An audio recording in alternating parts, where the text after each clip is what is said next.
നമ്മുടെ give അവേയുടെ winner ആരെന്ന് അറിയേണ്ടത് അതിന് വേണ്ടിയിട്ട് നിങ്ങളിതാ ഈ ഒരു വീഡിയോ മൊത്തത്തിലൊന്ന് കാണുക. അതുപോലെ നമ്മളെ ചാനൽ ഇതുവരെ സബ്സ്ക്രൈബ് ചെയ്യാത്ത ആരെങ്കിലും ഉണ്ടെങ്കിൽ ഒന്ന് സബ്സ്ക്രൈബ് ചെയ്തേക്കണേ. ഗീവ് അവേയുടെ വിന്നറിൻ്റെ കാര്യം പറയുന്നത് ചേച്ചി ഇതെന്തൊക്കെയാണ് ഈ കാണിക്കണേന്ന് ചോദിക്കുവാണെങ്കിൽ നമ്മൾ ജസ്റ്റ് ഒന്ന് മൂന്നാർ വരെ ഒന്ന് പോയിട്ട് വന്നു. അപ്പോൾ അവിടെ പോയപ്പോൾ കിട്ടിയ ഒരു കുറച്ച് വിശേഷങ്ങളും സന്തോഷങ്ങളും ഒക്കെയാണ് പങ്കുവയ്ക്കുന്നത്. ഇനി ആരെങ്കിലും മൂന്നാർ പോകാൻ പ്ലാൻ ചെയ്യുന്നുണ്ടെങ്കിൽ അവർക്ക് പറ്റിയൊരു കിടിലൻ സ്പോട്ടുകളൊക്കെ ഏതൊക്കെയാണെന്നുള്ളത് ഇതിനകത്ത് പറയുന്നുണ്ട് കേട്ടോ. നിങ്ങൾ രാവിലെ പോയിട്ട് രാത്രി എത്തി നെക്സ്റ്റ് ഡേ ആണ് ഒന്ന് എക്സ്പ്ലോർ ചെയ്യാൻ ഇറങ്ങുന്നത്.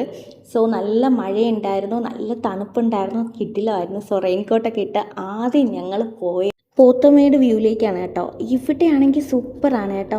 ഒന്നാമത് നല്ല ക്ലൈമറ്റും കൂടെ ആയതുകൊണ്ട് നിങ്ങൾക്ക് ഫോട്ടോസൊക്കെ എടുക്കാനായാലും ആ ഒരു നേച്ചറിൻ്റെ ഭംഗി ആസ്വദിക്കാനായാലും മൂന്നാറിൻ്റെ ഫുള്ളൊരു വ്യൂ കിട്ടാനാണെങ്കിലും കിടിലൻ സ്പോട്ടാണ്. എനിക്ക് ഭയങ്കര ഇഷ്ടപ്പെട്ടു കേട്ടോ ഇത്.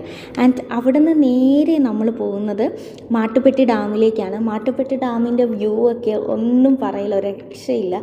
ശരിക്കും നിങ്ങൾ ഈ സിറ്റി ലൈഫൊക്കെ വെറുത്ത് തുടങ്ങിയിട്ടുണ്ടോ അല്ലെങ്കിൽ മടുത്ത് തുടങ്ങിയിട്ടുണ്ടോ, ജോലിയൊക്കെ ചെയ്ത് അതിന് ബോറടിച്ച് തുടങ്ങിയിട്ടുള്ളവരുണ്ടെങ്കിൽ നേരെ മൂന്നാറിലോട്ട് വിട്ടോ. ശരിക്കും ഒരു ഗ്രാമീണ ഭംഗി ഉറങ്ങിക്കിടക്കുന്ന ഒരു സ്ഥലമാണ് കേട്ടോ.